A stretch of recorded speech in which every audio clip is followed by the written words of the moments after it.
Bonjour à tous. Je continue à vous partager des extraits du volume de bioéthique de Mgr Elios Greccia.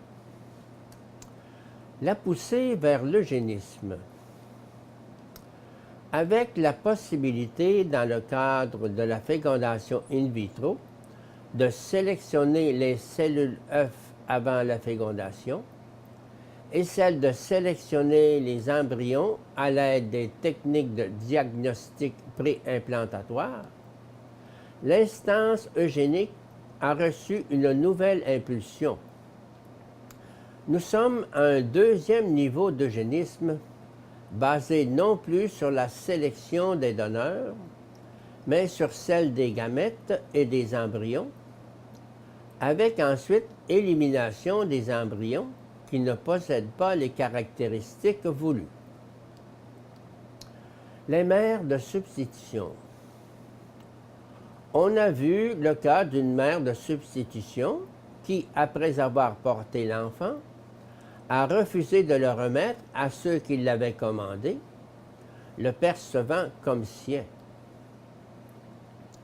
Il se crée ainsi une manipulation de la corporéité de l'enfant qui reçoit le patrimoine génétique de deux personnes, tandis qu'il reçoit le sang, la nourriture et la communication vitale intra-utérine, avec des conséquences également au niveau psychique, d'une autre personne, la mère en location.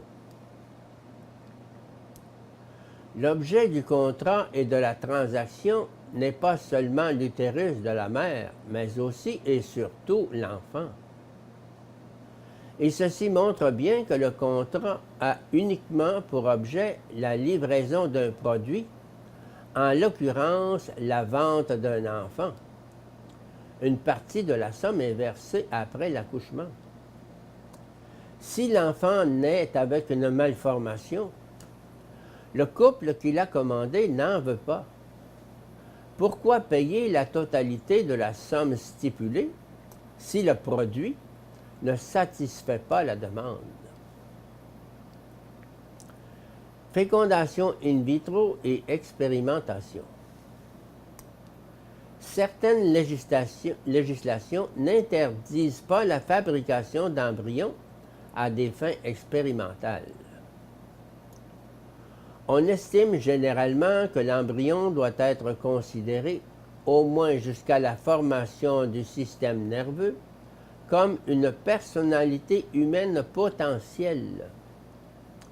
Nous devons dire avant tout que l'embryon humain est, du point de vue ontologique et éthique, un être humain individualisé qui n'est pas potentiel mais réel. La seule chose qui chez lui est potentielle est son développement, lequel d'ailleurs se poursuit aussi après la naissance. Il s'agirait de considérer de tels embryons comme des donneurs de cellules et même d'organes. Ce n'est que dans les camps de concentration nazis que l'on a admis et pratiqué des expériences in vivo qui prévoyaient la mort des sujets, et ceci sans leur consentement. L'homme vaut plus que la science, et surtout, il vaut plus que les aspirations des hommes de science. Le clonage. La fission gémellaire est le procédé par lequel une cellule œuf fécondée, c'est-à-dire un embryon parvenu au stade d'une ou de plusieurs cellules, mais en tout cas au tout début de son développement, subit une division qui aboutit à la génération de deux embryons identiques. Des deux embryons ainsi obtenus, l'un pourrait être congelé, pour être ensuite utilisé en cas de mort du jumeau, ou hypothèse effrayante, comme réserve de tissus et d'organes en cas de nécessité.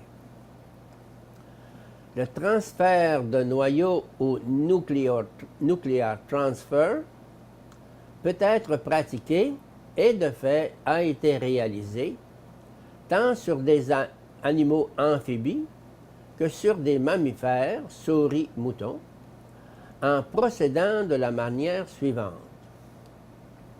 La cellule œuf fécondée est privée de son noyau, qui est remplacé par un noyau diploïde prélevé sur une cellule somatique de l'adulte de l'espèce que l'on veut cloner.